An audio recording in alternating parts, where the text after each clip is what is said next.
बिस्मिल्लाहिर्रहमानिर्रहीम, अस्सलाम वालेकुम। अफ्तार सीरीज़ रेसिपी नंबर 5 में आज हम बनाने जा रहे हैं आलू के पकोड़े। बहुत ही क्रिस्पी आलू के पकोड़े ये बन के तैयार होंगे। रमज़ान के महीने में अफ्तारी के टाइम तो पकोड़े तकरीबन हर घर में ही पसंद किए जाते हैं। तो आज मैं आपको जो तरीका पकोड़ों को बनाने का बताने जा रही हूँ ये बहुत ही सिंपल है, झटपट ये बन के तैयार हो जाएंगे और बहुत मज़े के बनेंगे। तो उसके लिए मैंने सबसे पहले यहाँ पे 3 अदद आलू लिए हैं, जिनको बहुत पतला पतला मैंने इस तरह से काट लिया है, आप ये देख सकते हैं। और उस काटने के बाद मैंने इसको पानी में डबो के रख दिया था ताकि ये काले ना हो और एक्स्ट्रा स्टार्च जो है वो इसका रिमूव हो जाए। उसके बाद मैंने इनको छान लिया था टोकरी में। आप चाहें तो इनको किसी ट्रे पे फैला के भी रख सकते हैं, क्योंकि हमने इनको थोड़ा सा खुश्क कर लेना है। तो मैंने यहाँ पे टिश्यू पेपर की मदद से जो एक्स्ट्रा पानी है वो इसका ड्राई कर लिया है।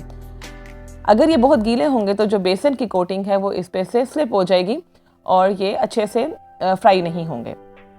तो मैंने इस तरह से इसको ड्राई कर लिया है। अब हम इसका बेसन की कोटिंग तैयार करेंगे। उसके लिए मैंने 1 कप बेसन लिया है यहाँ पे, और ये कुछ मसाले जाएंगे जिसमें हस्बे ज़रूरत नमक है, आधी चम्मच पिसी हुई लाल मिर्च, 1 टेबलस्पून कुटा हुआ धनिया, साथ ही 1 टेबलस्पून इसमें साबुत धनिया, कसूरी मेथी 1 टीस्पून, आधा चम्मच हल्दी, आधा चम्मच कुटी हुई लाल मिर्च, और मैं यहाँ पे ज़ीरा पाउडर का इस्तेमाल कर रही हूँ। आप चाहें तो इसमें साबुत ज़ीरा भी डाल सकते हैं। इन सब चीज़ों को हम बेसन में शामिल कर देंगे। और उसके बाद यहाँ पे 1/4 टीस्पून यहाँ पे जाएगा बेकिंग पाउडर, और यहाँ पे साथ ही मैं डाल दूंगी इसमें बिल्कुल बारीक कटा हुआ हरा धनिया। इन सब चीज़ों को पहले मैं अच्छी तरह से मिक्स कर लूँगी। उसके बाद थोड़ा थोड़ा पानी शामिल करके इसका एक बैटर बना लूँगी। बैटर हमें पतला नहीं चाहिए और ना बहुत गाढ़ा चाहिए। एकदम से आपने इसमें पानी शामिल नहीं करना, थोड़ा थोड़ा करके इसमें पानी शामिल करें और इसका बैटर हम तैयार कर लेंगे। अच्छी तरह से आपने इसको मिक्स करना है ताकि कोई भी बेसन की गुठली इसमें रह ना जाए। तो यहाँ हम जल्दी जल्दी से बैटर तैयार कर लेते हैं।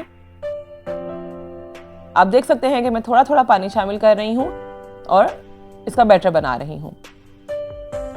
अफ्तारी से कुछ देर पहले ही आप बैटर भी बना के रखते हैं, आलू भी काट के रखते हैं, और अफ्तारी रोज़ा खुलने से थोड़ी देर पहले ही आप इनको फ्राई कर लें। फटाफट ये फ्राई हो जाएंगे, इनको ज़्यादा टाइम भी नहीं लगेगा क्योंकि आलू हमने बहुत पतले काटे हैं। अब ऑयल को अच्छी तरह से गर्म कर लें। अच्छी तरह से गर्म करने के बाद ये देखें, आप बैटर की थिकनेस आप देख सकते हैं कि बिल्कुल एकदम से उतरे भी ना और बहुत गाढ़ा भी ना हो। अगर हम बहुत गाढ़ा करेंगे तो फिर ये बहुत मोटी इसकी बैटर होगा और वो मज़े के नहीं लगेंगे। तो इस तरह से गरम गरम ऑयल में हमने डालना है। ऑयल को पहले अच्छी तरह से गर्म करना है, फिर आँच हमने इसकी मीडियम कर देनी है। हल्की आँच पे हमने इसको फ्राई नहीं करना, क्योंकि हल्की आँच पे अगर हम पकौड़े तलें तो ऑयल जो है वो पकोड़े ज़्यादा एब्जॉर्ब कर लेते हैं। तो हम मीडियम फ्लेम पे इसको फ्राई कर लेंगे, लेकिन ऑयल पहले हमने इसको अच्छे से ऑयल को गर्म करना है। तो प्यारा सा जब गोल्डन ब्राउन कलर आ जाए तो हम इसको निकाल लेंगे। आप देख सकते हैं कि जब आप इसको फ्राई करेंगे तो शायद कैमरा इतना अच्छे से कैप्चर नहीं कर सका, ये पकोड़े लिटरली फूलते हैं, इसकी कोटिंग फूलती है, बहुत ही क्रंची ये पकोड़े बनते हैं। तो पकोड़े मेरे यहाँ पे तैयार हो चुके हैं। ये देखें, आप देख सकते हैं कि ये पकोड़ों की कोटिंग बहुत ज़्यादा फूल जाती है। बहुत मज़े के क्रिस्पी और क्रंची पकोड़े ये बनते हैं।